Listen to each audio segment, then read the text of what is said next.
Bonsoir et bienvenue au journal, la dernière édition de la semaine. Commençons par le sommaire. Une dame accusée de vol puis agressée par son locataire. La scène hors du commun se déroule au quartier Bitin Container dans la ville de Ngaoundéré. Le film de cet incident dans ce 20h. Une solution pour les personnes victimes de déguerpissement, le programme alternatif de logement social. En quoi consiste-t-il réellement? Nous aurons des réponses à l'ouverture de ce journal. Et puis en sport, bonne nouvelle, le Cameroun est qualifié pour la CAN U17 Tanzanie 2019. Voilà pour la une.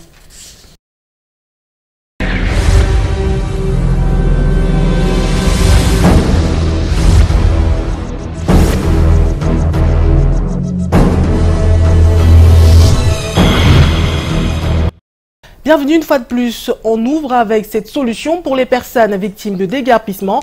Il s'agit d'un recasement à moindre coût à travers le programme alternatif de logement social. Un projet qui vise à améliorer les conditions de vie dans les quartiers précaires de plusieurs villes et de renforcer la sécurité des occupations au profit des habitants. Des détails avec Robert Itoc et Thierry Nana.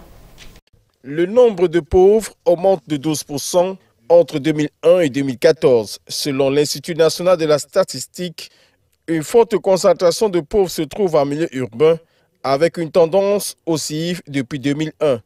Une augmentation du taux de pauvreté qui a un impact direct sur l'indice de développement humain.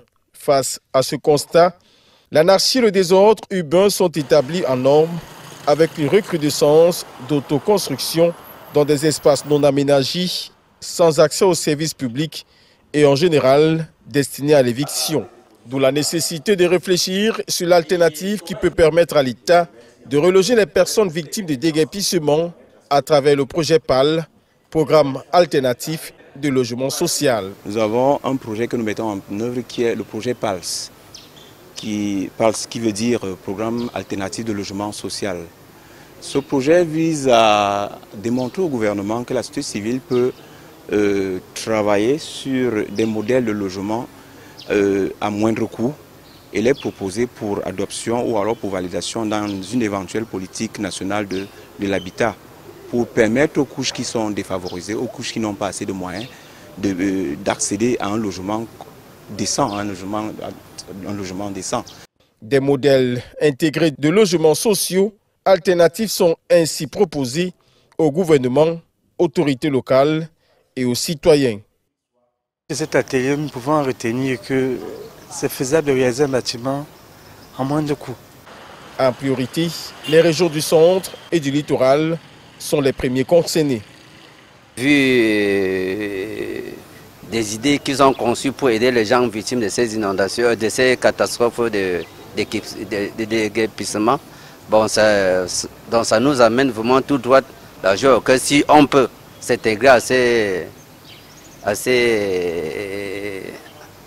GIP pour qu'ils puissent nous aider. Au cours de cet atelier, il s'agissait de mettre en commun les observations et conclusions pour un produit final à proposer au MINDU pour le bien-être des populations démunies. Puisqu'on parle de logement, il y a ce fait de société qui a secoué le quartier Bitin Container à Ngaoundéré. Une mésentente entre bailleurs et locataires qui a conduit à une agression et une destruction de biens matériels. À l'origine du conflit, non-paiement de loyer et accusation de vol.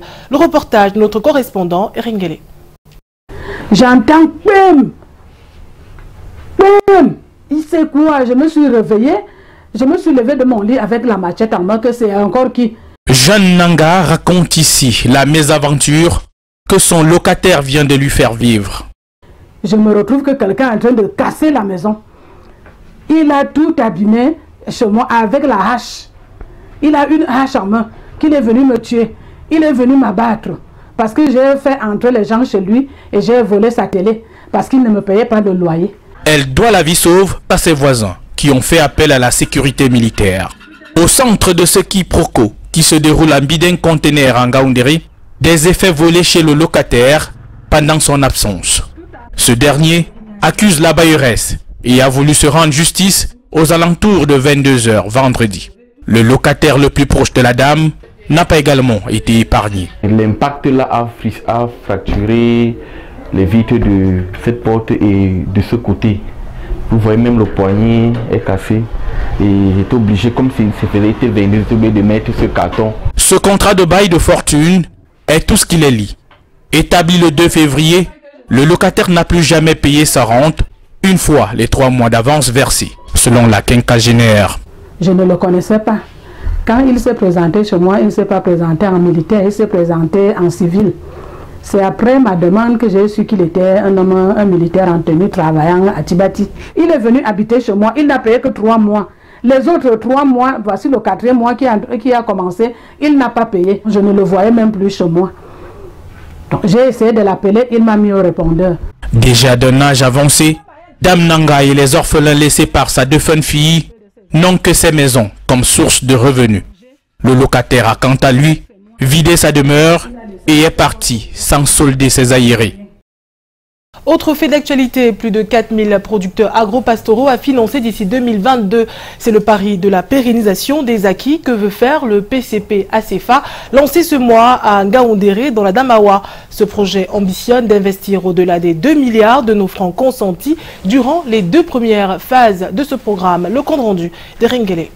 Financer la modernisation de l'appareil de production et l'entrepreneuriat pour réduire la pénibilité du travail, augmenter la productivité et la transformation dans les filières, entre autres axes stratégiques du programme de consolidation et de pérennisation du Conseil agropastoral, lancé ce 9 août à Ngaoundéré, dans la Damawa. Nous allons ouvrir la cible, n'est-ce pas, à de nouveaux bénéficiaires qui ne sont pas organisés en organisation de producteurs comme c'était le cas avant. Avant, pour pouvoir bénéficier du dispositif du Conseil ACFA, il fallait faire partie, n'est-ce pas, d'un GIC, d'une coopérative ou d'une union. Maintenant, ceux-là vont toujours continuer à bénéficier de nos appuis, mais les producteurs individuels pouvons aussi, n'est-ce pas, demander du Conseil. Ça, c'est une nouveauté. 3e phase du programme d'amélioration de la compétitivité des exploitations familiales agropastorales. Le PCP ACFA rentre dans la poursuite des résultats probants obtenus dans les 2 premières phases d'ACFA. ACFA a beaucoup fait. ACFA a appris aux producteurs à faire l'élevage à grand niveau et faire l'agriculture. On ne peut pas développer l'agriculture avec des petits projets de 2-3 ans, c'est pas possible. Ces projets avec beaucoup d'années a permis vraiment la visibilité de ce qu'ils ont fait sur le terrain en matière du conseil et en matière aussi de financement des OP. Il est question de financer plus de 4000 projets agricoles sur l'ensemble des 10 régions jusqu'à l'horizon 2022, grâce à une enveloppe de 18 milliards de nos francs mobilisés dans le cadre du 3e CED, soit 350 000 producteurs directs à toucher. Nous allons travailler à la création d'une institution pérenne qui va s'occuper du conseil agropastoral et nous allons sortir de l'outil programme aux environs, n'est-ce pas, de 2022. Et nous allons utiliser de nouveaux outils, n'est-ce pas, de communication, les TIC. Dans la Damawa, 671 projets de différentes filières ont déjà été financés lors des 2 premières phases pour près de 2 milliards de francs CFA. Pendant ce temps, à Garoua, on assistait au lancement des activités du nouveau programme de consolidation et de pérennisation du Conseil agropastoral. Un programme qui a pour objectif d'accompagner davantage les agriculteurs. C'est l'école des Fun qui abritait l'événement. Le compte rendu de Monique Naussi. 617 projets agropastoraux financés dans la région du Nord en un an par le programme ACFA. C'est en juin 2017 que le programme de consolidation et de pérennisation du Conseil agropastoral PCP a vu le jour. Il rentre dans le cadre de l'accompagnement de l'État au bénéfice des éleveurs et agriculteurs. Ça matérialise les efforts du gouvernement et surtout de la coopération avec l'Agence française de développement, des efforts d'amélioration de la production agricole, bon, pas seulement agricole, mais tout ce qui est pêche et élevage avec. Les résultats sont satisfaisants selon les coordonnateurs du projet ACFA. Il y a un nouveau dispositif pour d'autres objectifs. D'améliorer, n'est-ce pas, le conseil sur le terrain, de l'ouvrir, n'est-ce pas, à de nouvelles cibles, dont des producteurs indépendants individuels qui ne sont pas accompagnés, qui ne sont pas dans des groupements, qui ne sont pas dans des GIC ou des coopératives, qui n'étaient pas accompagnés avant. Cette nouvelle phase concerne les organisations de producteurs légalisés ayant au moins 5 membres, les groupes de producteurs informels, les exploitations familiales agropastorales. C'est bientôt la fin des vacances et c'est le moment pour certains jeunes de boucler avec des activités liées à cette période. Des jeunes enfants et adolescents qui se sont formés en danse pendant 1 mois et demi ont effectué une restitution devant leurs parents. C'était au quartier Makepe à Douala ce week-end. Le reportage de Yasser Trizortano. C'est une battle entre les jeunes du club Power Fitness de Makepe dans l'arrondissement de Douala 5e. Arrivés en fin de formation en danse pour les vacances utiles, c'est le temps de restituer devant les parents ce dimanche 12 août.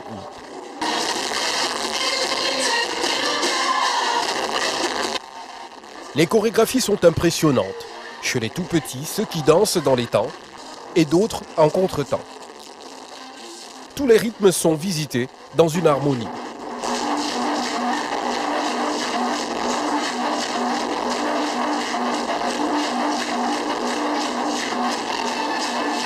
Une idée géniale de Big Power pour initier les enfants au sport et préserver leur santé. C'est très facile en s'amusant pour les enfants de faire du sport, c'est la danse. Et sur ce, nous travaillons depuis 4 ans, dans la 4e édition aujourd'hui et vous-même pouvez voir les résultats. Je suis ravi du fait que les parents de plus en plus nous font confiance de nous donner la garde de leurs enfants. Les pas sont professionnels, enseignés par des maîtres chorégraphes expérimentés, parmi lesquels le célèbre Stéphane Brisy.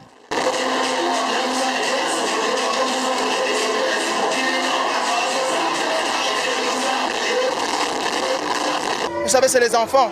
Ils aiment toujours quand on les chouchoute, on les cajole, on les flatte en fait en général. Il faut toujours les flatter, il faut toujours les faire croire que c'est pas facile, ils peuvent faire et tout et tout. C'est un moment de communion entre les parents et les enfants. Raison de plus d'encourager l'événement. Je vais avouer que c'est extraordinaire parce que, vous voyez, en moins de 2 mois ou encore 1 mois et demi, quand on voit ce que les enfants arrivent à produire, je vais dire que c'est formidable. Personne ne veut louper une image, même si certains dorment au premier banc. D'autres, par contre, à défaut de danser, ont découvert leur talent de photographe. Pas facile la pause. Vivement les vacances 2019 pour une autre édition du Power Fitness. Crise anglophone, Abamban exprime son soutien aux 2 régions touchées à travers le Cross Cohésion. Il s'agit d'un semi-marathon qui rassemble à la fois civils et militaires. Tous se disent solidaires des populations de ces régions dites anglophones, bien qu'étant loin du théâtre de la crise. Monique Naossi. Une mise en condition tant dans le carré des militaires que celui des civils. C'est la préparation à la marche commando et d'un semi-marathon dans les artères de la ville d'Abamban, région de l'Est. Les autorités administratives et militaires l'ont baptisé le Cross Cohésion. Une mobilisation qui rentre dans le cadre du plan gouvernemental d'assistance humanitaire en faveur des régions du Nord-Ouest et du Sud-Ouest en crise. Ce qui nous tient à cœur en ce moment, c'est la consolidation du lien armée-nation. Et nous, à notre niveau, nous essayons par le cross qui rassemble tout le monde, les petits, les grands, les fonctionnaires, les non-fonctionnaires, tout le monde ensemble pour consolider cette unité qui nous est très chère. Gouvernemental, l'urgence, n'est-ce pas, d'assistance humanitaire à nos compatriotes qui vivent de ce côté. Nous avons aussi exactement traditionnel, comme vous l'avez remarqué depuis le mois de janvier, nos traditionnelles rencontres des premiers vendredis du mois, qui est un symbole, une manifestation de notre attachement aux institutions de la République. Le Cross Cohésion est encadré par les éléments du CIF de Motiboum pour assurer la sécurité des participants. C'est désormais un traditionnel rendez-vous sportif auquel adhèrent les civils et pris de paix et qui partagent la souffrance des Camerounais des régions anglophones. Merci le chef d'État, l'excellent Paul Biya. Vive la paix que nous vivons au Cameroun, c'est grâce à ça que nous vivons, avec la paix. Et nous prions Dieu pour nos frères et voisins qui vivent aussi en paix, comme nous. Et que le Cameroun doit se porter bien. Le message que j'adresse aux populations du Nord-Ouest et du Sud-Ouest, c'est de leur dire que tous les Camerounais sont derrière ces communautés. Tous les Camerounais, nous sommes tous Camerounais et que nous sommes solidaires de toutes leurs souffrances. D'où cette mobilisation. Et je remercie toutes toutes celles et tous ceux qui ont bien voulu nous accompagner dans ce mouvement. L'itinéraire va de Kolm-Volagne à Abombang. Comme à l'entame, le cross cohésion s'achève par des étirements à la place des fêtes d'Abombang. À Fumban s'est tenue l'Assemblée générale des anciens footballeurs du Noun. La relance du mouvement sportif dans ce département était le principal point à l'ordre du jour. Plusieurs solutions ont donc pu être trouvées. Patrick Ngwanya, Njoya Nordine. Comment revaloriser le football dans le Noun? Enjeu et stratégie. Thème de l'Assemblée générale des anciens footballeurs du Noun, réunis autour du sous-préfet de la ville dans l'objectif de trouver des solutions pour redynamiser et revaloriser le mouvement sportif dans cette partie du pays. Relancer le mouvement sportif dans le département en mettant sur pied une commission qui devait d'abord recenser les espaces pour ouvrir au jeu, mais aussi il y a un comité de réflexion parallèlement pour la relance du mouvement sportif dans le département. Au-delà de la relance du mouvement sportif, l'équipe fédérale du Noun, qui jadis faisait la fierté du département et qui aujourd'hui croupit dans les dédales des divisions départementales, est au cours de cette cérémonie l'objet de toutes les attentions dans l'optique de redorer son blason. Nous pensons déjà, n'est-ce pas, à une équipe en division d'élite dans le Noun, ce qui nous a manqué depuis un certain temps. Nous pensons, n'est-ce pas, aux infrastructures, n'est-ce pas, sportives dans le Noun, que nous allons nous atteler, n'est-ce pas, pour qu'elles soient effectives. À la fin de cette rencontre, un vibrant appel a été lancé au pouvoir public pour l'aménagement du stade municipal de la ville, qui se trouve dans un état de délabrement avancé. On conclut ce journal avec une bonne nouvelle en sport. Le Cameroun est qualifié pour la CAN U17 Tanzanie 2019. La finale des qualifications qui l'opposait au Congo s'est soldée par une victoire 3-1. Notre envoyé spécial à Malabo, Mirabo, Maroc nous en dit plus.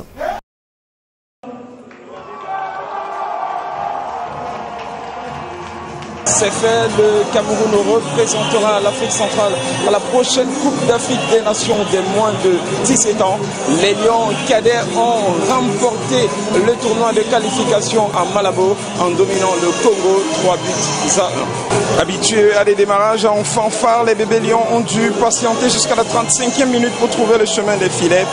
Ahmed Ndongo fait sauter le verrou congolais. Steve Mvoué enfonce le clou 6 minutes plus tard sur un coup franc dévié. Les cadets Diable Rouge poussent sans succès jusqu'à la pause. Les poulains de Valdo Filo trouvent finalement la faille à 10 minutes du coup de sifflet final. Mais pas de quoi faire douter les Lions cadets qui signent le 3-1 seulement quelques secondes plus tard. Le Cameroun est champion de sa sous-région. Ainsi s'achève 10 jours de compétition en Guinée équatoriale marquée par la suprématie du Cameroun vainqueur de ces 4 rencontres, mais également la mise à l'écart à la dernière minute de Sao Tomé et Principe après des examens IRM et les soupçons de tricherie d'âge qui ont entaché une initiative pourtant louable pour le football jeune dans la sous-région. La petite finale entre la Guinée équatoriale et la République centrafricaine a été remportée par le pays hôte de buts à 1. L'UNIFAC a ainsi son ambassadeur pour la prochaine CAN U17, mais déjà la veille, l'Union des fédérations de football d'Afrique centrale était réunie en assemblée générale extraordinaire à Sipopo, la première sous l'ère Edouard Gaïthona. Des assises qui ont connu la présence du président de la Confédération africaine de football, Ahmad, et l'un de ses vices, le docteur Constant Omari, et du président du comité de normalisation de la Fédération camerounaise de football. Mission accomplie pour la bande à Thomas Libi. Malgré une préparation marathon, les bébés Lions ont fait le boulot. Il faudra juste en Tanzanie l'année prochaine faire mieux qu'au Gabon en 2017. André Mirabo à Malabo, au Canada international. Nous reviendrons sur cette actualité dans nos émissions spécialisées. C'est donc la fin du journal. Merci pour votre fidélité. Excellente fin de soirée sur Canal International et à bientôt.